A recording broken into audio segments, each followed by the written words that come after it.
Olá, mamães e papais! Hoje eu vou falar sobre um tema muito delicado e que é motivo de muitas reclamações e pior, de muitas separações, que é o relacionamento do casal após o nascimento dos filhos.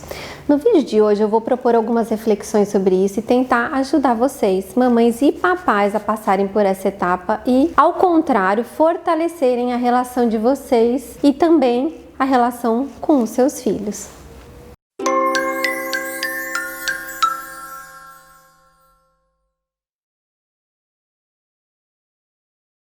Aproveitar o nascimento de um novo filho é uma oportunidade de aprendizado e ajuda, tanto para o papai quanto para a mamãe, que vai passar a fazer parte de uma nova vida. E também para o casal, que vai passar a se relacionar de uma maneira nova, diferente. E se tudo der certo, de uma maneira mais próxima, como jamais antes no relacionamento. Se você está gostando dos conteúdos que eu estou mostrando para vocês, me siga também no Instagram e no Facebook. Bom, criar filhos não é uma tarefa fácil, não é mesmo? É um período cheio de ansiedade, dúvida, estresse, medo pelo futuro, são doenças, gastos, enxoval, comida, sem contar os choros. Como equilibrar tudo isso? É o que a gente vai falar hoje. Eu sou a Carol Ferreira, mãe de 3 meninos, sou psicóloga, mestre em desenvolvimento motor e eu idealizei o canal Pé de Moleque a fim de ajudar você, mamãe e papai, a lidar melhor com os desafios dessa fase da vida. E hoje a gente vai falar sobre o relacionamento entre marido e mulher, entre casais, na criação das crianças. É fato que durante muito tempo o papel de cuidar e educar ficou sempre delegado exclusivamente, quase que exclusivamente às mulheres. Mas a gente tem vivenciado um novo momento em que as pessoas têm entendido cada dia mais o quão essencial é o papel dos pais, dos homens, para uma melhor educação, principalmente emocional das crianças. Vocês sabiam que algumas pesquisas recentes mostram que lá nos tempos coloniais já existiam manuais de criação destinados aos pais e não às mães? Isso mesmo que você ouviu. Mas naquela época a situação era outra. A maioria dos pais trabalhavam em casa, portanto, ficavam muito mais próximos das crianças e podiam participar mais da criação. Mas olha só, eles sabiam que tinham que estar presentes durante o período de crescimento dos seus filhotes. Portanto, quando os pais participam da criação e da educação dos seus filhos, eles não estão fazendo nenhum favor, mas eles estão cumprindo um papel que é deles, tanto biologicamente quanto historicamente. Bom, quando nasce o bebê, um mundo de novidades se apresenta para o casal, principalmente nesse primeiro momento para a mulher. É o pós-parto que, tanto se for um parto normal ele é mais tranquilo, mas se for uma cesariana você tem a recuperação da cirurgia. São os hormônios que estão num looping. É a amamentação, que a gente sabe, todo mundo que amamentou sabe o quanto é difícil, principalmente no começo.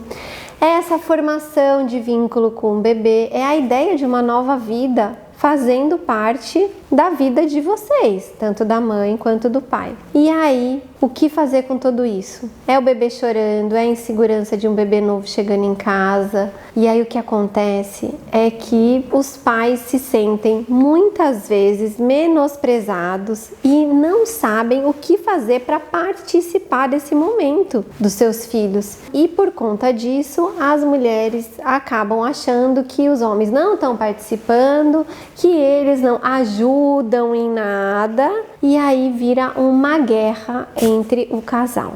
O que fazer então? Primeira coisa, conversar. Papais, o que vocês podem fazer nesse momento? Nesse primeiro momento, que vocês podem fazer de mais importante é ajudar as mamães a descansarem. O bebê vai mamar nos períodos muito curtos de tempo, às vezes de hora e meia em hora e meia, de 3 em 3 horas. E nesse meio tempo tem que trocar o bebê, trocar a roupinha. E a mulher precisa descansar, precisa dormir, precisa se recuperar. Ajude a pegar o bebê na hora de arrotar. Leve água para sua esposa, para sua companheira ou para o seu companheiro, que a amamentar dá muita sede. E pergunte o que você pode fazer para tornar esse momento mais fácil para sua companheira. Mamães, falem para os seus companheiros o que eles podem fazer, qual é a maior necessidade de vocês naquele momento. E é fundamental esse diálogo nesse início. Na verdade, ele é fundamental durante todo o período, mas quando vocês formam esse vínculo já de cara,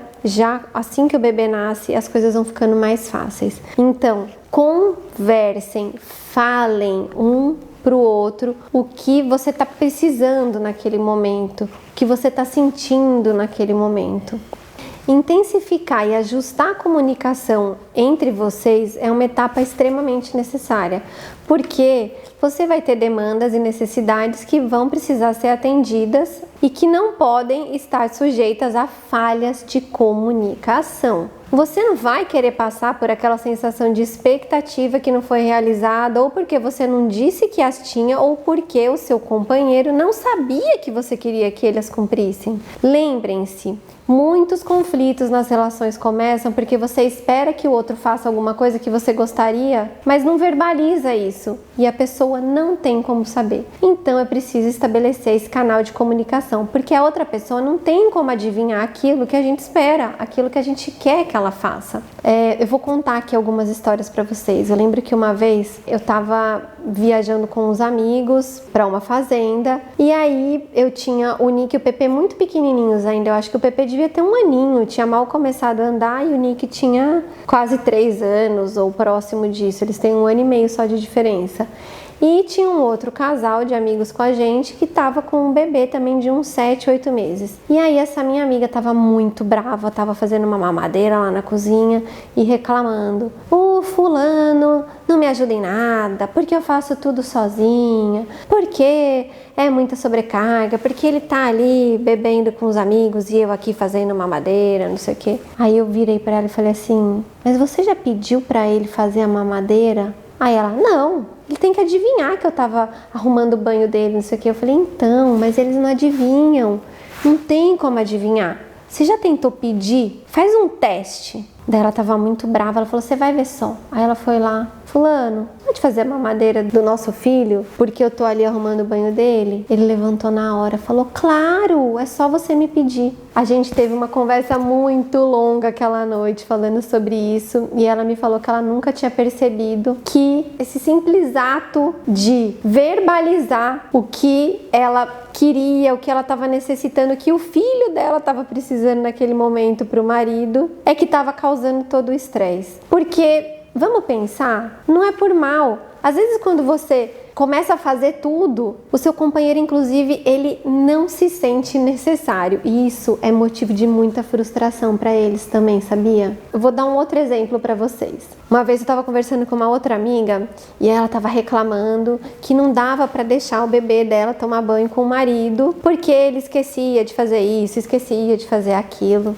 E aí eu falei assim para ela: mas esse é o jeito dele dar banho, e o seu filho vai saber que o seu banho é do jeito X e o banho do pai é do jeito Y. E que bom, ele vai descobrir que as pessoas são diferentes. E se você não permitir isso, se você não deixar ele fazer as coisas do jeito dele, ele vai se retrair e aí ele não vai mais fazer, porque tudo que ele faz você fala que tá errado. Gente, se você, ele não passou o cotonete direito, no outro dia vocês vão lá e passam e dão uma caprichada, entendeu? Não precisa ser tudo do jeito que você acha que deve ser. Cada um tem o seu jeito de fazer as coisas. Envolva o seu companheiro na criação do seu bebê. Isso é muito importante para o seu bebê, para o seu filho, para o vínculo de vocês. Não subestime a capacidade do seu companheiro ou da sua companheira de fazer determinada coisa com o seu filho. O filho é tanto seu quanto dele. O amor é tão grande quanto. Não se esqueça nunca disso. Deixe claro que há espaço também só para vocês dois. Quando o filho chega, provavelmente a primeira coisa que a gente pensa é na palavra sacrifício. É verdade. Sim, tem uma grande dose de sacrifício. As crianças exigem tempo, paciência e dedicação, mas criança também significa amor. Certamente o relacionamento que vocês tinham vai mudar com a chegada do filho, mas o que não pode mudar é o companheirismo. Vocês podem usar a colaboração mútua na criação do filho para aumentar a proximidade e, portanto, também melhorar a relação. Não percam a chance de coordenar tempo e horário para aproveitar para fazer, por exemplo, um exercício junto, assistir uma série junto quando o bebê estiver dormindo, almoçar junto ou jantar junto pelo menos uma vez por semana, e utilizem a rede de apoio para vocês poderem ter esses momentos juntos. Façam o que for possível para tirar esse tempinho junto dentro da rotina da família. E aí entra o que eu sempre falei para vocês da importância da rotina, do sono das crianças. Lá em casa, os meninos, quando eles eram bem pequenininhos, eles dormiam em torno de 7h30 da noite, no máximo 8 horas. Então eu e o João, a gente sempre jantou junto, a gente sempre teve esse tempo para ficar junto. Isso sempre foi muito fundamental. Hoje os meninos dormem um pouco mais tarde, umas 8h30, 9 horas. Ainda assim, a gente tem um bom tempo para jantar, para ficar junto, para fazer alguma coisa junto. E sempre que pode, a gente sai para jantar, a gente vai no cinema, a gente conversa sobre os livros que a gente está lendo. É um horário muito nosso. Aproveite para fortalecer os vínculos de vocês. Algumas pesquisas revelam que quando os pais fazem parte da relação com os filhos, os laços emocionais criados podem ser mais fortes do que qualquer outro que vocês já venham a ter tido na vida. E aí vem aquela história, mas você não me ajuda a trocar fralda? E por quê? Que os dois têm que trocar fralda o tempo inteiro. Criar um filho é muito mais do que trocar fralda. Eu ficava com os meninos muito mais tempo. Eu estava de licença maternidade, eu estava por conta deles. Tudo bem que o João deve ter trocado 3 fraldas na vida, mas ele participou em tantas outras coisas muito mais importantes. Agora é óbvio, ele tem tempo, você está precisando, ajuda a trocar uma fralda. Deixa ele dar banho do jeito dele. E aí você não vai poder reclamar que ele não estava participando. Outras situações podem ser boas para esse momento de aproximação também. Muitas outras situações, quando a criança estiver mais crescidinha, ela vai entrar naquela fase, por exemplo, de ter medo de monstros ou do escuro. Essa é a hora que o super pai entra em ação para espantar os monstros debaixo da cama. E aí ele vai ter mais chance de procurar o pai na fase adulta quando ele tiver essa lembrança emocional dessa época de vínculo com o pai. É a hora de construir, a hora é agora. Falar sobre responsabilidades divididas e compartilhadas na criação das crianças é um desafio. Mas o que não é um desafio quando a gente fala de criação? Tudo é.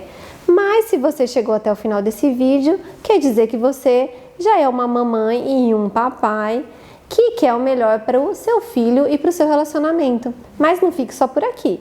Se você ficou com alguma dúvida ou quer compartilhar sua experiência ou dúvida na criação dos filhos e da família, não deixe de comentar aqui embaixo. Aproveita também para deixar o seu like e seguir o nosso canal, apertando o sininho. Aqui no Pé de Moleque a gente tem muito vídeo com dicas sobre alimentação, criação e vida, após os primeiros filhos também. Não deixe de assistir esse material porque tem muitos segredos sobre como lidar com a molecada lá sendo revelado. Fiquem ligados nos próximos vídeos e até breve!